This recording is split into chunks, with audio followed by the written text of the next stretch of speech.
Good morning, John. So those first few episodes of Crash Course that you made back in the day, they were inspired. I would like to give you a whole lot of credit for making something that took a lot of the tropes of online video and added to it and focused it on a goal and for some reason intentionally overexposed it. We've let the last bit go, but Crash Course is still at it, and I still spend many wonderful moments of my life being thanked for it. It happened today because I knew I was making this video. I asked them if I could film them. Hello, I'm in the streets of Missoula, Montana, and Kendall and Miranda just stopped me to say thank you for Crash Course. Thanks, Crash Course. But I'm going to tell you a bunch of things in this video that I feel a little ashamed of. And this is the first one. As Crash Course and SciShow were growing, as we were building the company that would become Complexly, I was jealous. I was hungry with a jealousy. Jealous of Buzzfeed and Vice and Mashable. And this wasn't new for me. I used to be jealous when I was a blogger. I was jealous of Gizmodo and Treehugger and TechCrunch and Gigome. It always felt like I was doing this thing over here and then there was something going on that people were paying attention to and everybody thought was valuable, and I was just never a part of it.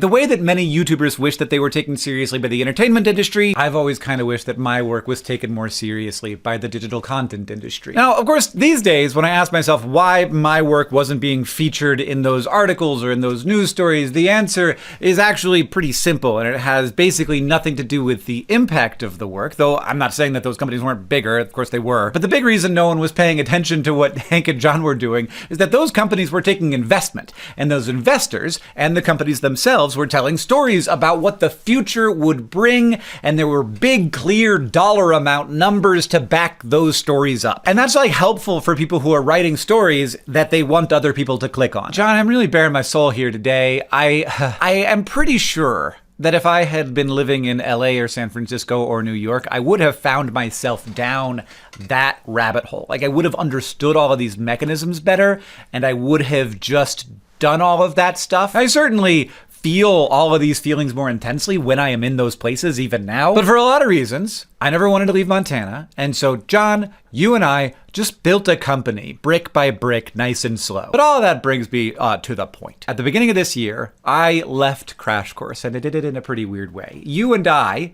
were, up until that point, the owner of Crash Course through the company that produces it and a bunch of other educational media, Complexly. We had people who wanted to buy that company from us, and they had plans for how to grow what we were doing, but I've seen a lot of examples of that going wrong, and I am too aware of the pressures that money creates, pulling content and products down a path. Over and over again, this happens where the business exists more to serve the business and less to serve the actual mission of the business. There's a weird truth buried in here, which is that you and I never felt okay taking money from Complexly. When I write books and they sell copies and people buy them, I get money. And that feels great and normal and exactly what should happen. When I ran VidCon and VidCon made money and I made money from that, that made sense. That felt like the thing that should be happening. I was working hard to run a business, it was doing a thing, and I was making money doing it. But when Complexly started being big enough that the profit left over at the end of the year started to look like real money,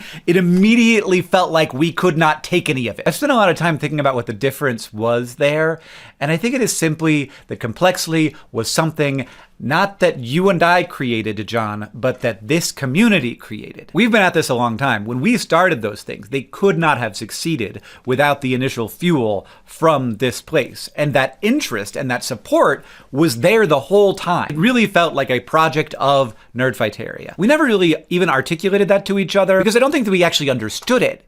It just was always there, infecting all of our decisions about the company. And every time we did something that felt inspired by this unrecognized feeling, it seemed to make the company stronger. And then it would also strengthen the feeling that the company wasn't really ours. Which leads me finally to the title of the video. Until the end of 2025, Crash Course was a thing that I owned, and now it is not anymore. My strongest legal relationship to the brand is now gone. I'm still gonna do work for Crash Course. I just finished hosting a Crash Course on scientific thinking. I'm working on another one right now that I'm gonna host next year, but I am no longer an owner, and that's a little weird. Is that a bit of a stretch of the meaning of why I left Crash Course? Sure it is. But I don't feel bad about that because of all those things that I was made jealous of in the past. I'm so glad that we just went slow.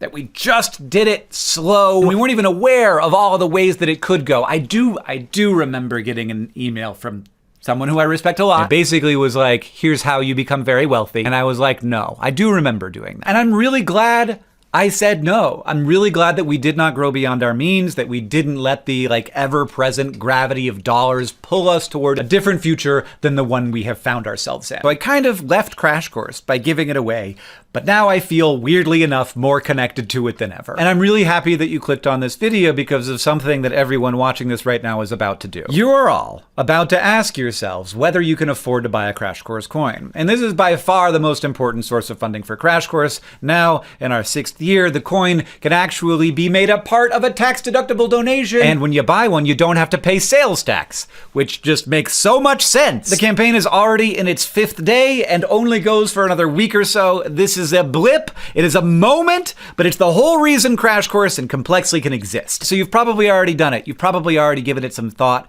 That's all I ask, and whatever you choose, the fact that you thought about it is the whole thing. Some things to know: we have already sold out of most of the $1,000 coins and have fewer than 20 of the $5,000 coins left. Also, if you would like to donate monthly instead, our Patreon is always open and has always been a huge part of how Crash Course is supported. And also, if you thought about that and were like, actually, I could maybe give more than just a Crash Course coin, there is an email in the description if you want to reach out to our development team. For everybody who might be able to support, there's a link in the description. John, thank you for keeping me on the rails and for doing all of this weird stuff with me.